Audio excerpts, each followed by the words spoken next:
안녕하세요. 인권TV 송인웅 기자입니다.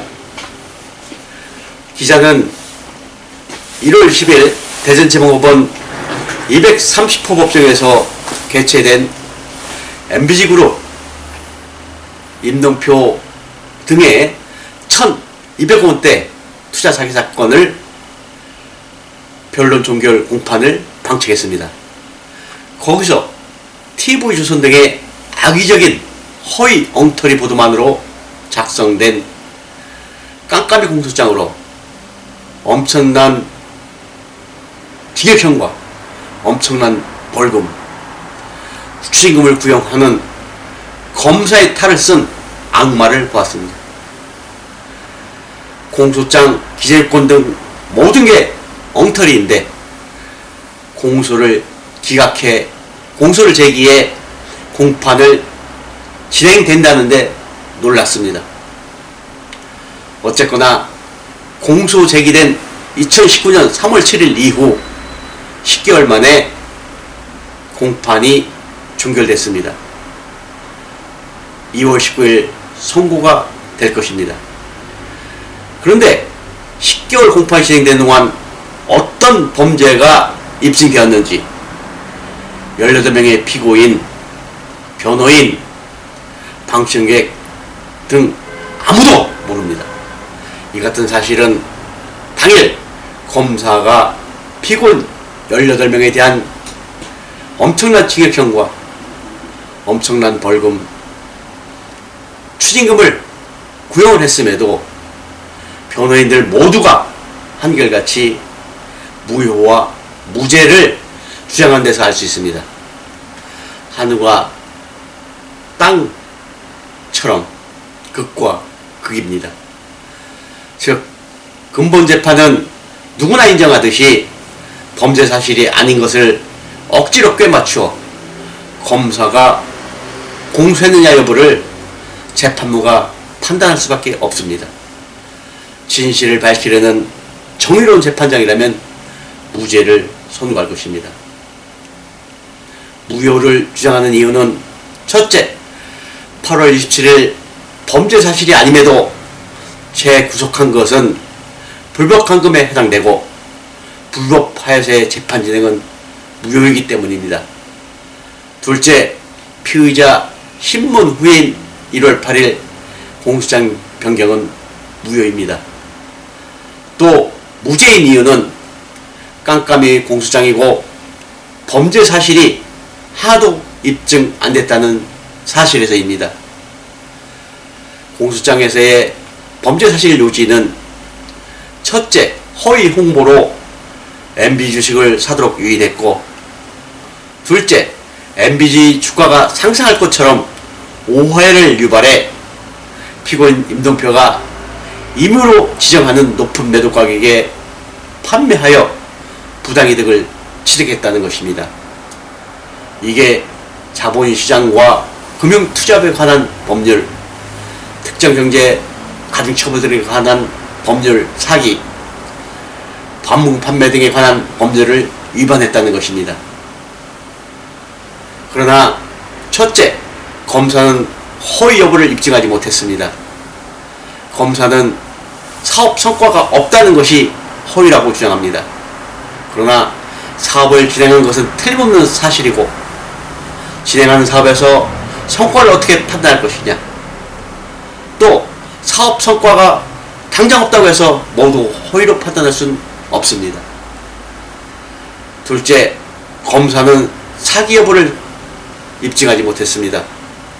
사기는 어떻게 기망했고 왜 부당이득인가를 입증해야 합니다. 고의성도 중요합니다.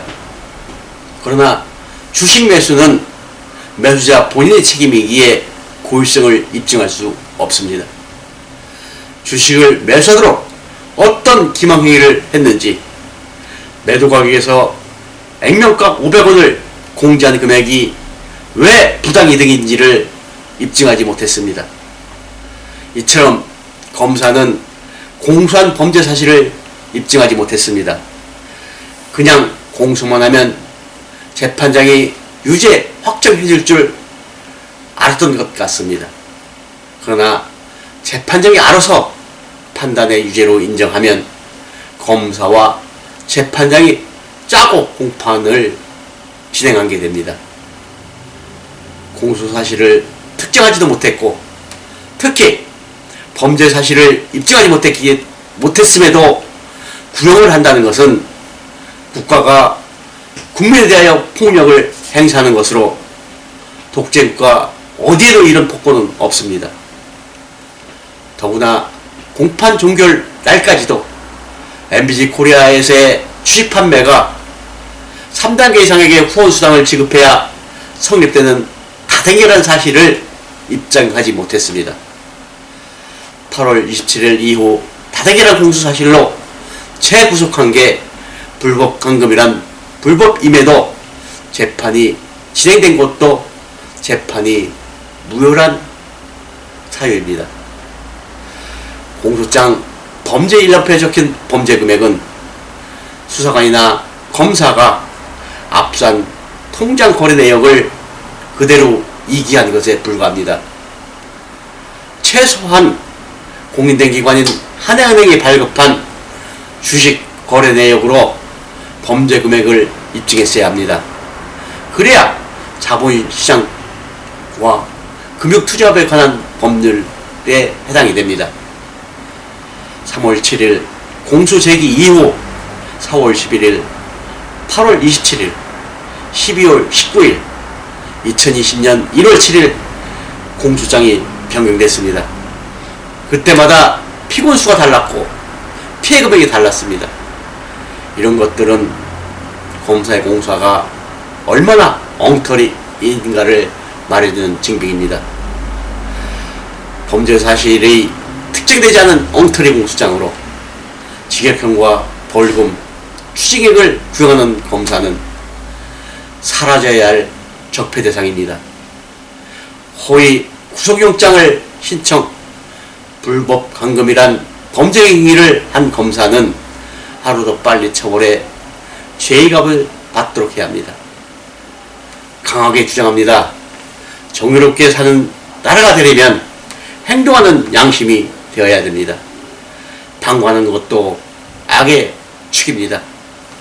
TV조선 박아무개 기자, 서울지방경찰청 박아무개 경위, 대전지방검찰청 특수부검사들, 대전지방법원 담당 재판부는 각성해야 합니다.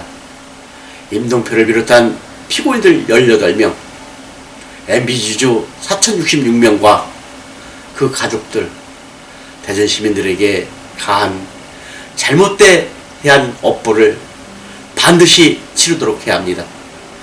2019년 11월 25일 국가인권위에 접수했던 불법감금에서 즉각 석방되어야 한다는 진정이, 또 2019년 12월 6일 법무부 감찰관실에 접수했던 인권침해 행위 민원이 돌고 돌아서 2019년 12월 30일 대전지방검찰청에 이송돼 진정사건으로 접수됐습니다. 대전지검 진정 2020-14호 15호로 대전지검 인권검사인 전묘화 검사실에 배정됐습니다. 인권 옹호기관으로 인권을 최우선으로 하겠다는 기관이라고 들었습니다. 12명의 피고인 불법 감금이라는 최악의 인권침해 사건을 조속하게 해결해 주시기를 악망드립니다. 감사합니다. 인권 옹호에 최선을 다하겠습니다.